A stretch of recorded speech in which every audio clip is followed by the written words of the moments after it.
그래서 이제 다시 논의에 들어갈 게 이 예. 공수처법입니다. 이거야말로 민주주의에 대한 사망선고거든요. 187대 99로 통과가 됐습니다. 그래서 문재인은 내년 2021년이죠. 벽두에 공수처가 출범할 수 있도록 하라. 이래갖고 또 명령을 내렸어요. 지난번에도 7일 날 수보회에서 돌격명령을 내렸죠. 예, 예. 그런데 4일 만에 다 완결을 지었지 않습니까? 예. 이번에는 이제 연말까지는 마무리를 지어야겠죠. 그래야 벽두에 출범할 거 아닙니까? 아마 그래서 민주당이 바쁠 것 같기는 한데 문제는 문재인 대통령의 생각이랄까 뭐 그 전에도 뭐 이상한 게 뭐 한두 개가 아닙니다만 이번에 국민과의 약속을 지켜서 감회가 깊다 하면서 하는 얘기가 이런 법이야말로 야당이 적극적으로 나서야 하는데 에? 야당이 그러니까 좀 논의 너무, 과정에서 여당이 소극적이었다. 그래 논의 과정이 참 이상하다.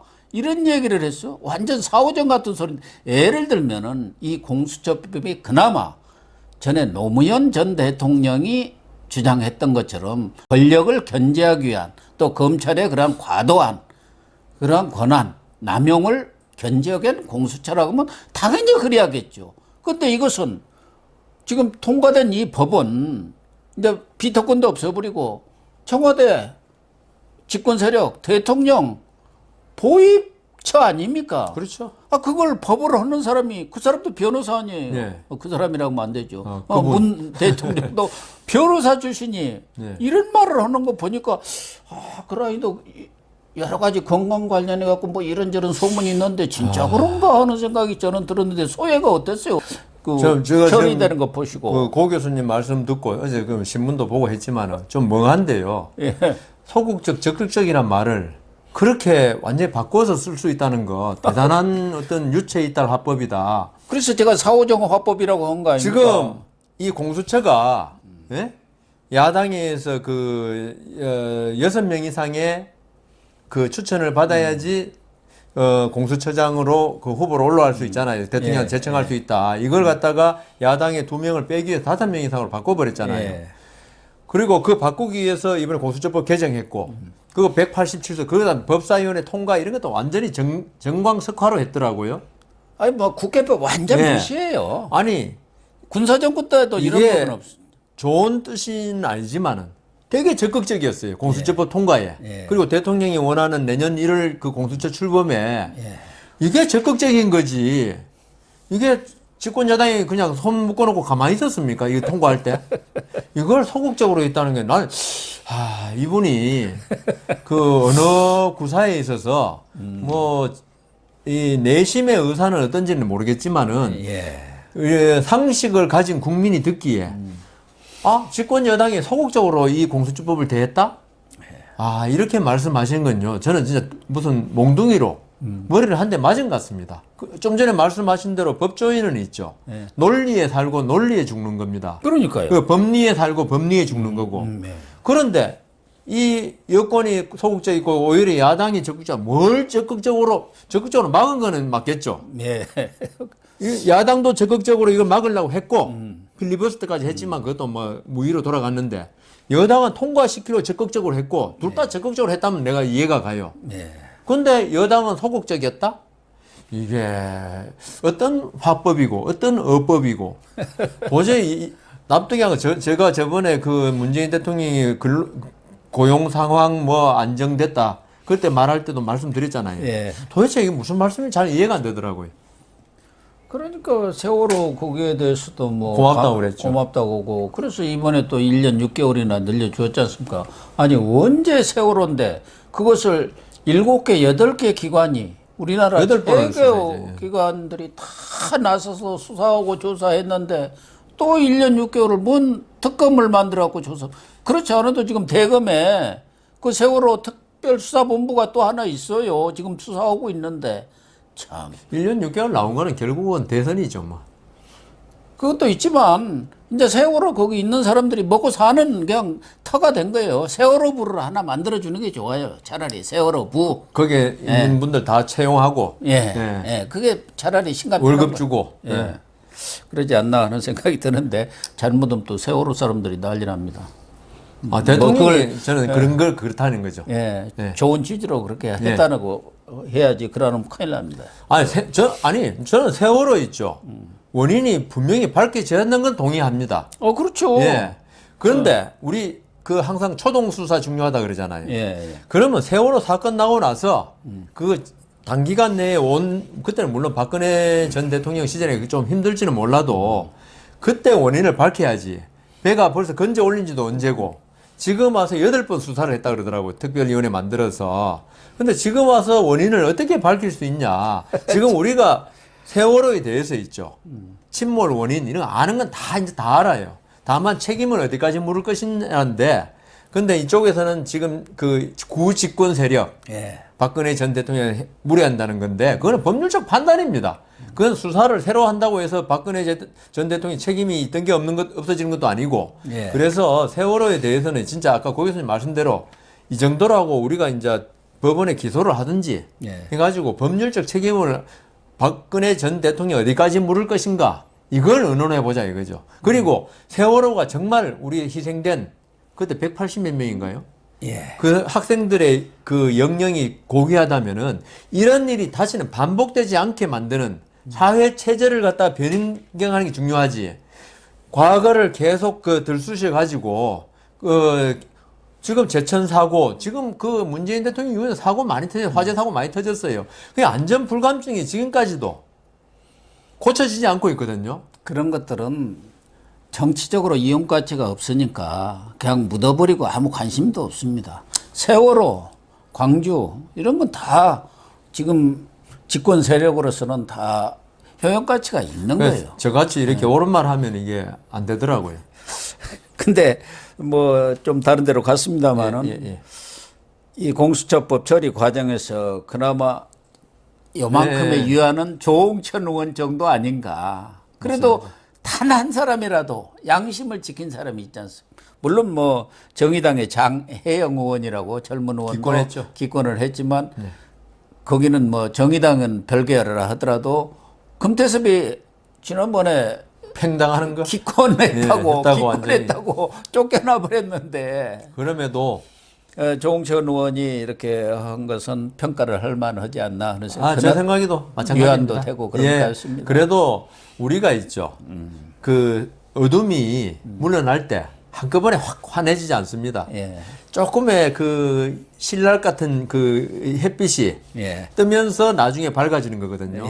그래서 조홍천 의원 같은 경우 우리가 단 한 명의 의원에 불과하지만 그런 마음을 가지고 있다는 어떤 의원이 있다는 게 그것도 집권 여당의 의원 아닙니까? 그게 불씨가 되는 거예요. 저희들로서는 그게 불씨가 되고 그러면은 우리 국민들도 여기에 대해서 다른 생각을 하는 사람도 있구나. 만일 조홍천 의원 같은 사람마저 없다면 이건 진영 싸움이 돼버리는 거예요. 여당은 전부 다 이 공수처법 옳다, 야당은 틀리다 하니까 이거는 편가르기밖에 안 되는데 조홍천 의원이 그나마 이렇게 양심에 따라서 표결함으로써 이거는 꼭 진영 논리만 되는 건 아니구나. 어차피 뭐 이쪽 지지하는 사람 저쪽 지지하는 사람 다르지만 그래서 전 조홍천 의원에 대해서 그래도 우리나라에 일말의 양심이 있다는 걸 보여준 좋은 사례다 이렇게 생각합니다. 일단 이제 공수처장 선임 작업에 들어갈 텐데 이 정권은 윤석열 트라우마가 지금 엄청나게 심할 겁니다. 그래서 공수처장은 무조건 자기랑 똑같은 사람, 마음 변하는 거 전혀 없는 사람 그렇게 뽑겠죠. 근데 아까 말씀드린 대로 지금 판사 출신 2명을 지금 뭐 대상으로는 김진욱, 그다음 헌재 수석연구원인가 책임연구원하고 추미애가 추천한 정현정 변호사. 지금 대법관 부인이시더라고요. 김재영 대법관. 그런 분들이 올라 있는데 아무래도 김진욱 헌재 연구관이 더 앞서지 않겠습니까? 아무래도 좀 초대니까요. 그런데, 또 남성들이 주로 새로 구성을 해야 하고 조직도 구성하고 이런 것들이 때문에 그게 강한 것 같은데 아마 이분도 철저한 검증을 해서 단 1%라도 나중에 딴 말 하면 안 돼. 딴 마음 먹을 것 같으면 아웃되지 않겠.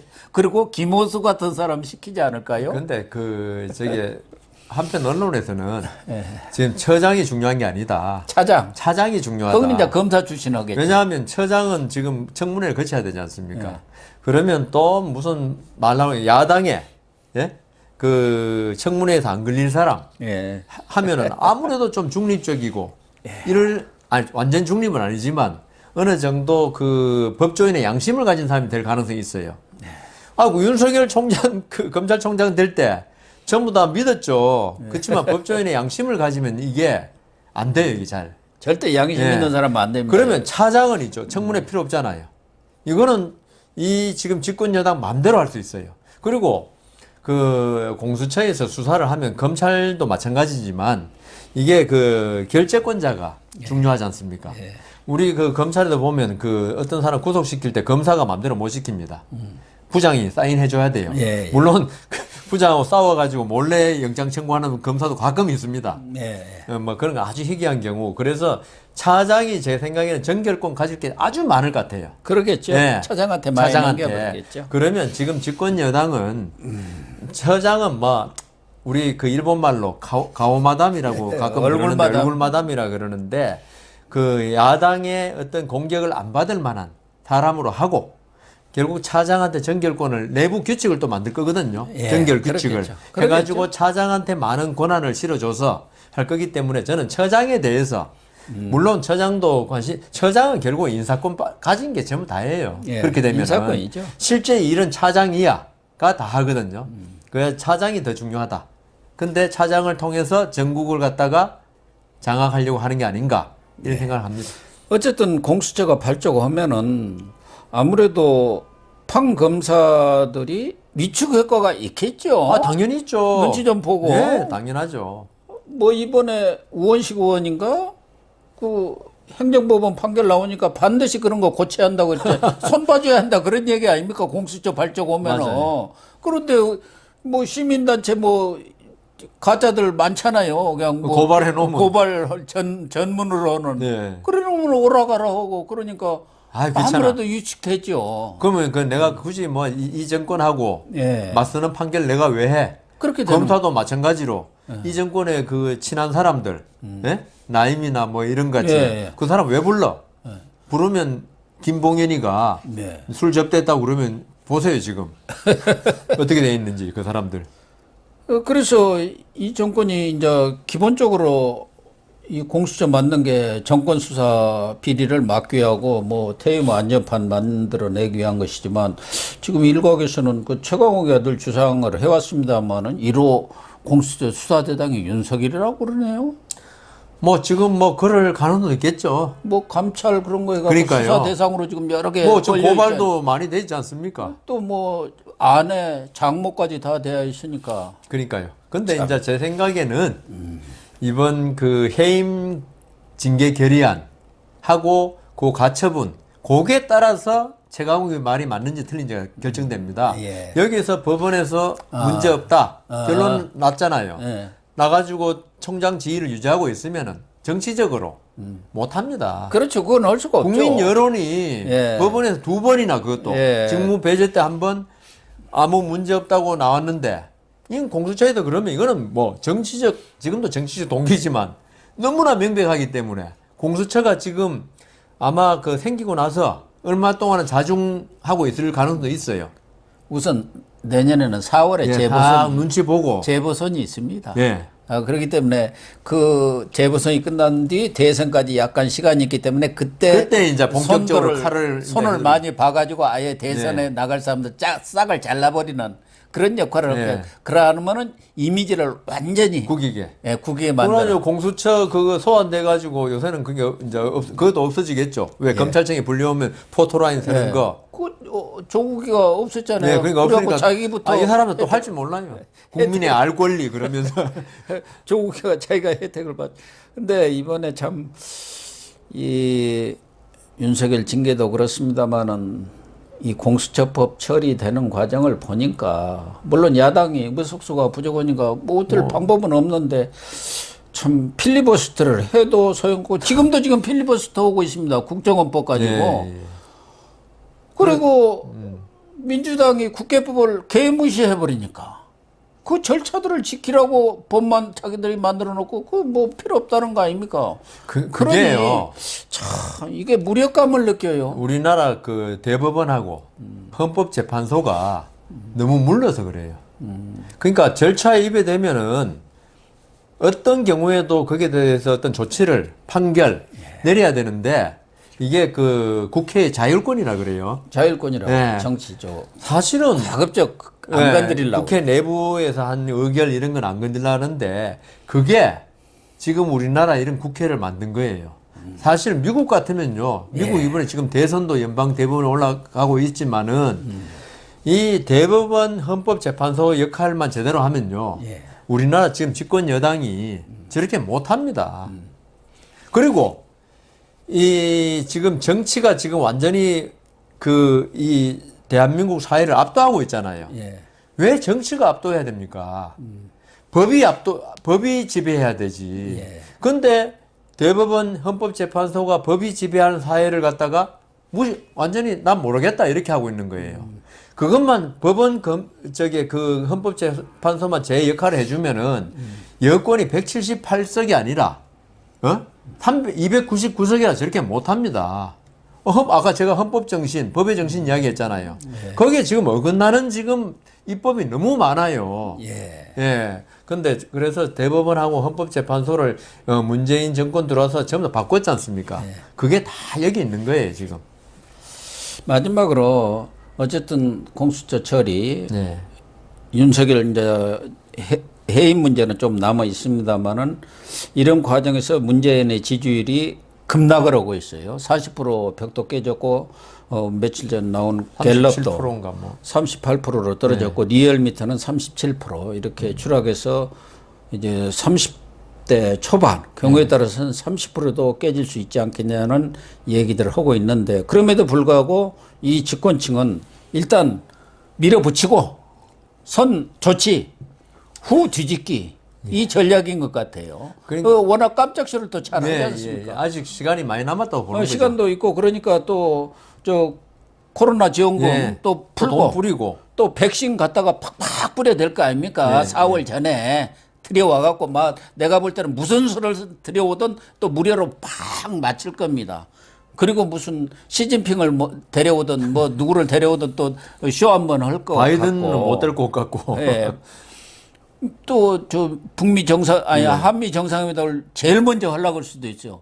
뭐 스가나 이런 사람 먼저 쫓아가갖고 또 딱 해갖고 뭔가 폼을 한번 탁 잡고 이럴 가능성이 많기 때문에 오늘 아침 어느 신문 칼럼에도 보수파 헛물 켜지 마라 그런 얘기가 나왔고 자칫하다가는 운동권 전체주의 시대가 도래한다. 이런 경고를 했더라고요. 저는 진짜 그거는 동감합니다. 우리나라가 지금 민주주의를 하지만은 아까 말씀드린 대로 민주주의는 이미 그 기능을 잃은 지 오래다. 법치주의하고 민주주의는 뭐 법치주의라 하겠지만 이 법치는 허울뿐인 법치주의다. 법의 정신을 무시한 법치주의다. 그거는 우리 저번 시간에 나치 이야기했지 않습니까? 그것도 법에서 했어요. 그렇지만 나치가 하는 게 그걸 민주주의라고 안 하지 않습니까? 그래서 우리가 어떤 나라 전체 방향이 결국은 그쪽으로 가고 있는데 이 형식을 계속 만들어주는 역할을 하고 있는 뿐이지 진정한 민주주의는 이제 뭐 힘들겠다. 사실 미국도 트럼프가 집권하고 나서 민주주의가 많이 후퇴했다고 그래요. 왜냐하면 자기 행정명령이라는 거는 다 해버리니까. 우리가 봐도 저런 미국이 어찌 왜 저렇게 되거나 그렇지 않습니까? 그래서 그 여기서 그 북한이 있죠. 그 북한의 정식 국가 명칭 아시죠? 조선민주주의인민공화국. 거기도 민주주의입니다.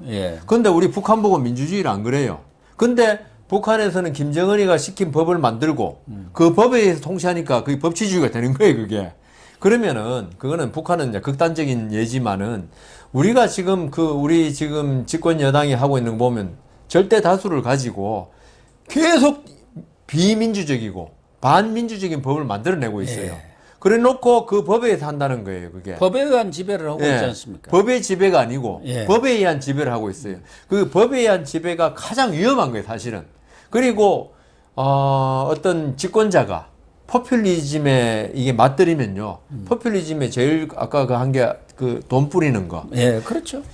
그게 법에 의한 지배와 포퓰리즘이 결합하면은 우리 국민들은 우리 왜 그 속속의 깨구리가 물이 서서히 뜨거워지는데 그 뜨거워진 거 모르고 결국은 예. 죽잖아요. 그것처럼 국민들이 돈 뿌리는 포퓰리즘, 그다음 이 촛불 정권의 어떤 법에 의한 지배, 형식적으로 법에 의한 지배니까 거기에 맞들여 계속 길들여지고 맞들여지면서 우리나라는 법의 지배는 없어지고 법의 지배 없어지는 게 결국은 독재입니다. 그래서 우리 국민들이 거기에 그 어떤 뭐 돈 몇 푼 지어주는 거에 지금 만족할 때가 아니고 이 대한민국은 지금 살고 있는 우리 현 시대에 살고 있는 국민들만의 대한민국이 아닙니다. 예, 그 우리 국민들의 아들, 손자까지도 지금 살아야 되는데 우리 국민들이 결국 베네수엘라나 이런 남미의 그 일부 국가 국민들처럼 된다고 안 되라는 보장이 없어요. 이렇게 계속 나아가다 보면은. 그래서 내년 4월 보선 있고 그다음 또 대선이 있지만은 우리 국가가 있죠. 제대로 되기 위해서 어떤 절차를 무시하고 법의 정신을 무시하는 저는 사회주의가 옳다 그러다 말을 못 하겠어요. 왜냐하면 사회주의도 이런 게 장점이 있어요. 예, 예. 힘든 사람 아주 좀 국가에서 보호해주고 그건 좋아요. 저 그렇지만 북구 쪽에 예, 그 사회주의 그러니까요. 잘하고 북구식 있잖아요. 사회주의 그거 좋잖아요. 예. 그 사회주의 그 자본주의는 본인의 어떤 그 이념이니까. 예. 하지만 제가 주장하는 거는 그걸 어떤 정책을 펴더라도 민주적이고 법치주의에 입각한 정책을 펴자. 그리고 우리 70년 동안 이어온 이 헌법 정신에 입각하고 인권이 가장 잘 보장되는 여기에 의한 그 자기 이념을 펴야지. 내 이념이 맞으니까 그거는 보수 진보를 가리지 않고 반대편 가만히 있어. 죽은 듯이 쥐죽은 듯이 가만히 있어. 이렇게 하면요. 결국은 민주주의는 소멸되고 결국은 뭐 이상한 나라로 돼가지고 우리 아들 딸들은 진짜 제가 필리핀 이야기 했잖아요. 맨날 외국 크루즈선에 가서 그 식당에서 그 음식 날라야 될지도 몰라요. 나라가 이렇게 활력을 잃고 했다가는. 그래서 제발 저는 문재인 정권 잘 되기를 있는 동안은 잘 돼야 돼요. 잘 되기를 원하지만 그 잘 되기 위해서는 지금이라도 돌아갈 때는 돌아가고 누비콩강 반쯤 건넜으면 뒤로 돌아갈 줄도 알고 그다음 소수의 목소리 존중해주고 그러면서 화합하고 그러면 문재인 대통령 좋아합니다. 네. 그 화합하는 모습 보여주면은 그렇죠. 예. 저도 당장 지지하겠습니다. 이렇게 돼야지 우리 말이 옳으니까 너희들은 전부 다 쓸데없는 말 하지 말고 가만히 있어. 이거는요 우리가 왜 민주주의에 산다고 할 수 있습니까? 옳은 말씀입니다. 어쨌든 극자의 그런 낡은 진보라 할까요? 또 극우의 낡은 보수 이런 사람들이 지배하는 그런 나라가 아니라 합리적인 진보, 합리적인 보수가 서로 대화 타협을 하면서 정권 개최가 이루어지는 그런 나라가 돼야 우리나라도 선진국이 되지 않겠나 그런 생각을 하면서요. 이 문제는 여기서 일단 매듭을 짓겠습니다.